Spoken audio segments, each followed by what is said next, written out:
전현직 민주당 의원들 사이에서는 이른바 이 갑질 자정운동, 이게 지금 벌어지고 있습니다. 무슨 얘기인지 화면을 좀 보시면 설명해 드리도록 하겠습니다. 그러니까 이제 때 아닌 갑질 자정 캠페인이 벌어진 건데, 양이원영 전 민주당 의원 같은 경우에는 제가 부족한 사람이라 상처를 줬던 것 같다. 온통 후회스럽고 미안한 것뿐이다. 이렇게 이야기를 했고요. 최민희 의원도 나섰습니다. 막내 비서관에게 보좌진 노동권과 처우 개선 위한 법안을 마련해보자. 이렇게 이제 갑자기 제안을 하게 된 거죠.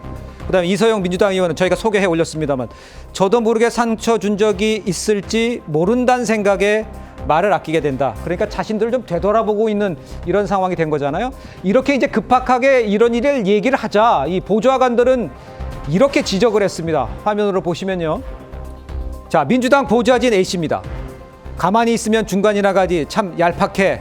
나는 양심이 있어요 라면서 강 후보자를 지적할 수 있는 사람이 한 명도 없는 거냐. 또 전직 보좌관 B씨, 도둑이 제발 저린 꼴이다. 장관하고 싶은 전현직 의원들이 줄줄이 갑질 고백하는 거 아니냐. 이렇게 이야기를 했습니다. 그러니까 정작 보좌관들은 이렇게 이제 강 후보자를 감싸기 위해서 저렇게 멘트를 한 건지, 하여간 왜 저렇게 나서는지 내용을 알 수가 없으니 썩 달갑지 않은 그런 눈치다, 그렇게 생각이 드는데, 설 변호사께서도 글쎄 지금 뭐 결론적으로 지금 뭐 자진 사퇴를 결정을 했지만 보좌진에 대한 사과는 없는 상태고, 보좌진은 뭐 이런 상황이 벌어지는 상황에서 답답한 마음이었을 것 같아요. 그렇죠. 특히나 지금 이번 강선우 장관 후보자의 어떤 사태로 지금 민주당을 지지하시는 분들의 어떤 커뮤니티를 들어가 보면요, 예. 오히려 이 민보협을 굉장히 지탄하고 있습니다.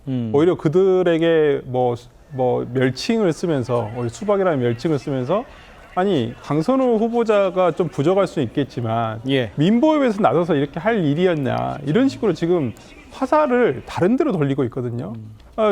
이번 사태에서 그러니까 민주당 보좌진 협의회가 뭘 잘못했죠?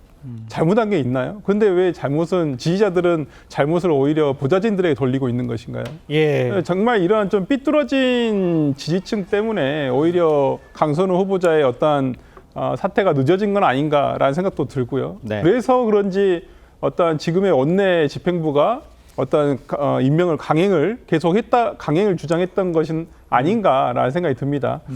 참 저는 진짜 뭐 중간이라도 있으면, 가만히라도 있으면 중간이라도 가지란 말이 정말 맞다고 생각을 하는데, 예. 이제 와서 이런 얘기를 하면 뭐합니까? 지금 강선우 후보자에 대해서 우리가 2주 동안 얘기했습니다. 그 안에 어떤 민주당에서 저분들이 한마디라도 한 적이 있으셨나요? 네. 그리고 정말 최민희 의원님은 정말 제가 좀 더 많이 실망을 한 게 뭐냐면, 네.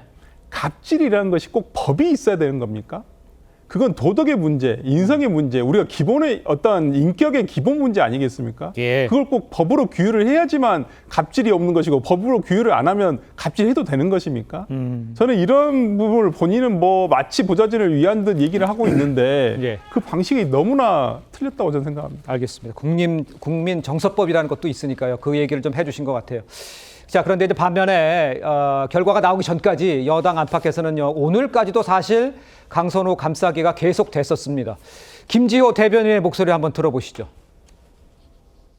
민주당은 정치 결사체 아니겠습니까? 송구한 부분도 있지만 만회할 기회를 주셨으면 좋겠습니다. 세련되게 대응했어야 되는데 너무 강하게 압박한 게 아닌가. 저는 그 부분은 좀 문제라고 생각합니다. 그런데 국회의원들이 그러면 그런 방식이 아니면 어떻게 본인의 의사를 강조할 수 있게, 강선우 후보자가 조금 젊은 나이에 정치를 하고 경험이 없다 보니까 미숙하게 대처했고, 그래서 이제 이 부분도 좀 성찰하고 개선해야 된다 말씀드린 거죠. 사실은 뭐 저도 알고 있는 얘기인데, 강선우는 원래 좀 유명했었다는 거. 제가 느끼기에는 네. 강선우 후보자가 좀 보좌진들에게 의지를 많이 한 것 같아요. 감정이입을 좀 많이 한 게 아닌가. 글쎄요, 감정이입이란 단어가 나왔습니다. 강 후보자가 이 젊은 나이라 미숙했다.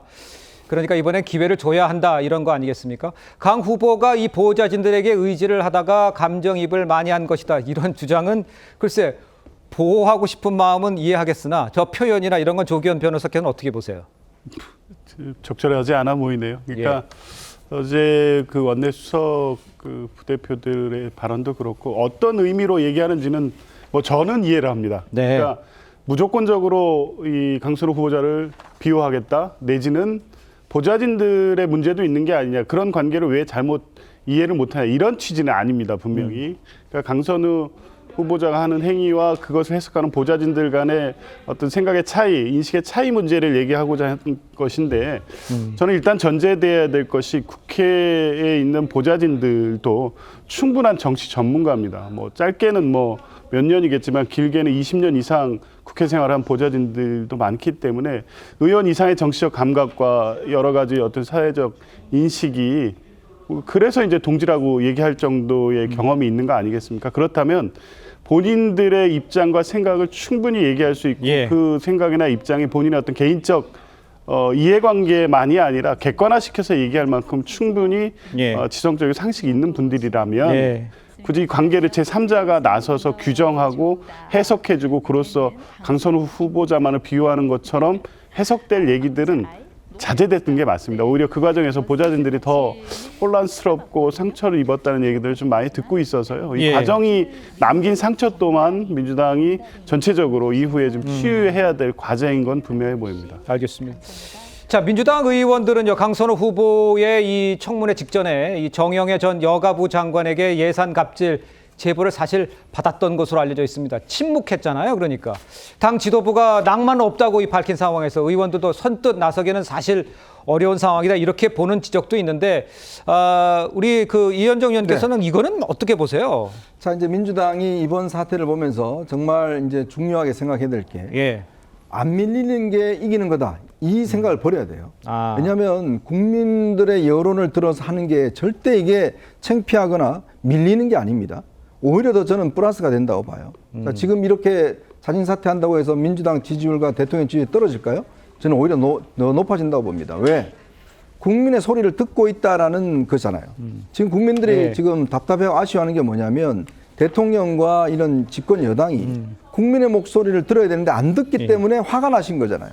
근데 듣고 있기 때문에 이제 그만큼 국민들로서도 더 지지를 보낼 수 있는 거거든요. 예. 마찬가지로 지금 여당 의원들 똑같습니다. 예. 자, 지금 최민희 의원 아까도 말씀하셨는데 막내 보좌관한테 법 만들려고 하는 게 이게 갑질 아닌가요? 아니, 법 하나 만들려면 또 그걸 무슨 법으로 만드는 게 얼마나 어렵습니까? 예. 그럼 해외 사례 다 찾아야 되죠?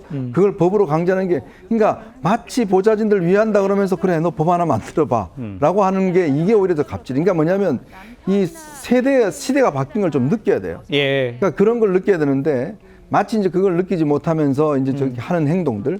더군다나 이런 제보가 왔으면 예. 내부에서 레드팀이 가동이 돼야 됩니다. 자, 그러면 이거 문제가 된다. 이거 여론에 충분히 할 수 있다. 그 역할을 사실상 민주당 원내 지도부가 해줘야 돼요. 그러니까요. 원내 지도부가 이런 걸 민감했는데 이번에는 이상하게도 김병기 원내대표와 지금 원내 지도부가 오히려 더 민심과 정반대로 가서 예. 이진숙 후보자와 강선 후보자 두 사람 다 결격 사유가 없다는 거 아닙니까? 예. 대통령 면전에서 더 결격 사유가 없다고 이야기를 하잖아요. 예. 근데 두 사람 다 낙마했어요. 이거 어떡할까요? 저는 그래서 이번에 제일 반성해야 되고 제일 저는 상처 입은 사람은 김병기 원내대표라고 봐요. 그러니까요. 전혀 민심을 읽지 못했다. 아. 자, 그리고 끝까지 고집하는 바람에 오히려 정권에 더 큰 상처를 입혔다. 예. 자, 그러면 저는 김병기 원내대표가 이 사태에 대해서 저는 사죄를 해야 된다고 봅니다. 알겠습니다.